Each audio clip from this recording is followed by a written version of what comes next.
Hey guys, it's Katie here with Life in the Mundane. Welcome back to the channel. Now I know you guys are used to seeing book outlet hauls here on my channel, and I do have a very special Christmas edition book outlet and thrift book haul coming up for you guys, so be sure to subscribe if you want to check that out. But today's video is a little bit different. I went to a library that is around our city that was doing their Friends of the Library sale, and I scored so many great books. I thought I would show you guys some of them. Now the caveat before I show you guys these books is that I got to fill up a bag for $5. So because of that, I wasn't as picky as I always am, as I usually am with books that I'm not familiar with. So there may be a few in here that are duds. I'm sure there are, but I know there are also some real gems. I could use you guys' help though with that because I don't always have time to pre-read everything. So if you guys will drop down in the comments if there's a particular book that I show you guys that you absolutely love, that's really good, or one that you're like, Katie, I wouldn't do that one, go ahead and drop that down in the comments. That'll help me out so much. So without any further ado, let's get started. Hi, my name is Katie and welcome to Life in the Mundane. I am a second generation homeschool mom of 6 beautiful kiddos, and on this channel we talk all things resources. I love to share with you resources that are going to help you in your homeschooling and help encourage you in your biblical parenting, and how you can utilize those to their fullest potential so that you can make the most of the little moments. All right, so first up, I got Inch by Inch. This is actually a book about a little inchworm and his clever ways. We actually use this book as part of the tutoring curriculum that I teach for my younger ones and for some other kids that I work with, but it actually belonged to another family and I was borrowing it from, so I wanted to grab my own copy. This book is called Ish, and this one I actually heard read for the first time in an art museum when my kids were really little. We were doing a field trip there and they were sharing about this book. It's about a little boy who gets frustrated when his art isn't just perfect, but his sister comes in to save the day to show him that art doesn't always have to be perfect. We also got this book, and I'll be honest guys, I know this has been in my book outlet, in my wish list for a long time, but I can't remember if I've already purchased it. I could have checked my app because I do catalog my books. I'm going to have a video coming out on that soon, but I didn't check it because it was filling a bag for $5. I figured if I have it, I'll pass it on to someone else. But it's The Boy Who Harnessed the Wind, and it says it's the true story of a boy whose great ideas and perseverance lit up his home and inspired the world. A Mother for Choco. You guys have seen this one before. I own a copy. I bought a copy for somebody else. Anytime I find this book, I buy a copy because I can give it away. It is a beautiful story about a little bird who gets adopted, and you know we have a big heart for adoption, and so I grabbed this so I could pass it on to someone else. Next up is These Hands. It's the story of a grandfather telling his son about the years when he was younger and how there were certain things he was not allowed to do because of racial discrimination. So we're gonna check it out. Never heard of it before. Let me know if you guys have down in the comments below. Next up is a favorite, The Gingerbread Girl Goes Animal Crackers. We're excited to grab this copy. We don't have one of these yet. This book looks fun. It's called The Great Dictionary Caper, and it's about what would happen if everything in the dictionary went wild. So all of a sudden the antonyms are playing hide and seek, different words are running off or creating parade lines, and this is a fun, silly book, it looks like, but also very educational to talk about different parts of speech, different kinds of words, and getting your kids used to the dictionary. Another one that I was looking forward to is Journey Around Boston from A to Z. This book takes you around Boston, and for every letter of the alphabet it gives you a fun fact about that area, and then it gives you a longer description. The way we use this with our kids, we've gotten a few other ones from the series, and the way we do it is we read every single one of those from A to Z, so they get these little facts about that area, and then if there's one they're particularly interested in, then we'll read the more in-depth information to my kids. It's been a great way to learn about U.S. geography. Next up is Emma's Christmas. This is a play off of the 12 Days of Christmas song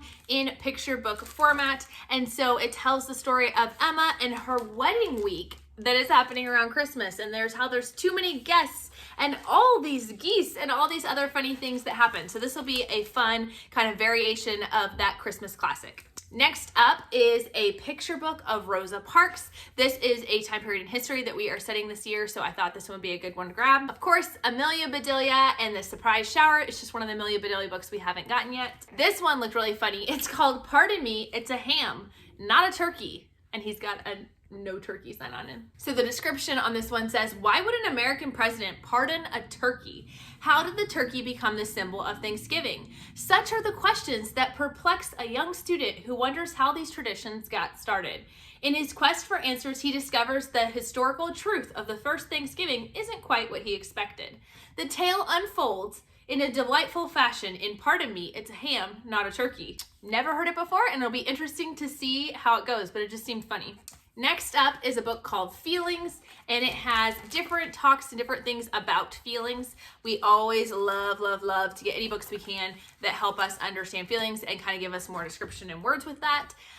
Next up is an Usborne book, the alphabet book. This one is a fun one because for each letter of the alphabet, there's a couple of sentences, but what's fun about it is for the letter B, it's going to highlight in red, I don't know if you guys can see that, all the B's in the sentence. It also gives you a chart of the alphabet and will highlight the letter and where it lands in the sequencing.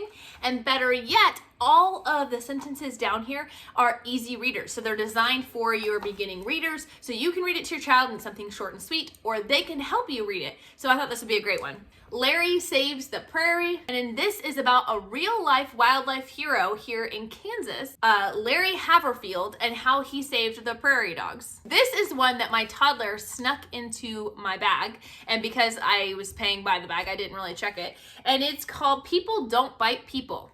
And the back says, people don't bite people. It's nasty and it's rude. A friend will never bite a friend. Biting is for food. So I don't know. I guess we need to work on biting. That's not really something we have a problem with in our house, but she really thought the book looked interesting. Next up is The Other Mozart, The Life of the Famous Chevalier de Saint George. So we are going to look into this. It looks like maybe he's a composer, musician, beautiful pictures, lots of fun things. I felt like Megan from Pennies and Salt would be upset with me if I didn't pick this one up. All right, another Christmas book that I've never read before but looked fun was called The Christmas Box. It's about a family that comes down on Christmas morning to see what Santa left them, and there's this long, thin Christmas box. No one understands what it is or what's in there, but what it turns out to be is that there's a little surprise for each person in the family within this long box, so you'll get to see what happens. Next up is My Mouth is a Volcano, and again, this one is talking about emotions and being careful with our words. I have looked at this one on YouTube, and I cannot remember for the life of me if I was like, oh, that was a good book, or if I was unsure whether it was good or not. So I just grabbed it just in case, since I was buying by the bag, and we'll see. Next up is I Lost My Tooth in Africa. It's about a little girl who's visiting family a little girl from America who's visiting family in Africa. And she's hoping that she'll lose her tooth in Africa so that the African tooth fairy will change out her tooth, which she puts under a gourd, that she'll change it out for a chicken.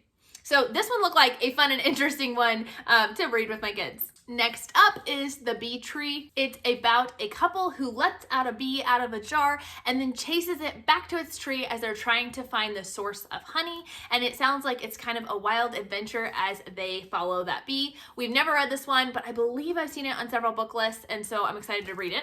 Next up is The Wall. This one is one that just looked really fascinating, and since then I've told my friend Megan from Pennies and Salt about it, and she said it's excellent. So I cannot wait to read it with my kids. It's about a father showing his son the Vietnam Veterans Memorial and how they find his grandfather's name on it and all the special things that happen. Again, this is a time period in history that we're going to be covering, and the illustrations are just amazing, and so I thought it would be a really good one to have. I also got some of these Scooby-Doo readers. My kids love Scooby-Doo, and because I have some older kids who struggle with reading, anytime I can find kind of character easy readers that have characters of shows they like to watch, we always grab them up. I don't usually keep them around because it's not like they're fantastic quality literature, but if it can get us a little extra reading practice, we'll take it. Next up is Who Was Amelia Earhart. We love the Who Was books, and we don't have this one yet. And we have the I Survived books. We got I Survived the Children's Blizzard of 1888. I Survived the Sinking of the Titanic in 1912, and I Survived the American Revolution of 1776. I think we already have the Titanic one, but again, I'll just pass that on. We've got some friends that've got boys our age that I think would really enjoy it. We also got another copy of Homer Price. This one is a hardback version. The one we have is a paperback, and it's very old and worn. It's actually the one that my husband had when he was a kid, and so we thought it'd be worth getting one that's a little bit better quality. I got another little one, another fun one that I've never read before, but it looks fun. It's called The Little Porcupine's Christmas. We got Girls Think of Everything. We've actually done this one on audiobook, but it had a lot of fun pictures that my kids didn't get to see since we did it on audiobook, so I went ahead and grabbed that up. Got The Nutcracker, one of the 39 Clues books. My kids really enjoy listening to these on audiobook, so I thought I'd just go ahead and grab it. Saving Shiloh, an Encyclopedia Brown book. And for my daughters, my preschoolers, they've really been into ballet recently. They're not actually taking ballet classes, but they've just been interested in talking about ballerinas a lot. So I found this DK book that talks about ballerinas. It gives some examples of poses and different fun facts about ballerinas. And so they've been practicing ever since I brought it home from the library. They have been practicing their different poses, and now they think they are professionals. We got The Littlest Pilgrim. We got One Little, Two Little, Three Little Pilgrims that I thought would be a fun one for Thanksgiving. The Two Bad Pilgrims, which I have never heard of before, but it looked like kind of a funny story. And it's in comic book form, so that's always a win for my kids. Thanksgiving Day, Why We Always Eat Turkey and Cornbread and Cranberry Sauce on Thanksgiving Day. Waiting for Wings, this is another Lois Earhart one that we have read before, and it's got all these fun pages in here that flip out, so it's got all these fun pages, so I'm excited to do that one. We've got Wordy Birdie. I don't know anything about this book, but it looks like a fun one. It says, "Hi there, you'll never guess what just happened to us. Should I start with a part about the forest, the bear, or how much I love unicorns? And that's why her name is Wordy Birdie." I've got a few Wordy Birdies in my house. I might be one as well. The next one is Gregory and the Terrible Eater. This is another book we used in our tutoring class that was really fun, had a lot of great learning extension activities that could be done with it, but wasn't my own copy, so I wanted to get my own. This is another one that my preschooler sneaked into my bag. It's called Nothing Happens in This Book. And I was gonna say I don't know what happens in this book, but I guess they've already told us nothing happens in this book. But it looked like kind of a funny, silly adventure book for us to read. Next, we have Lyle at the Office.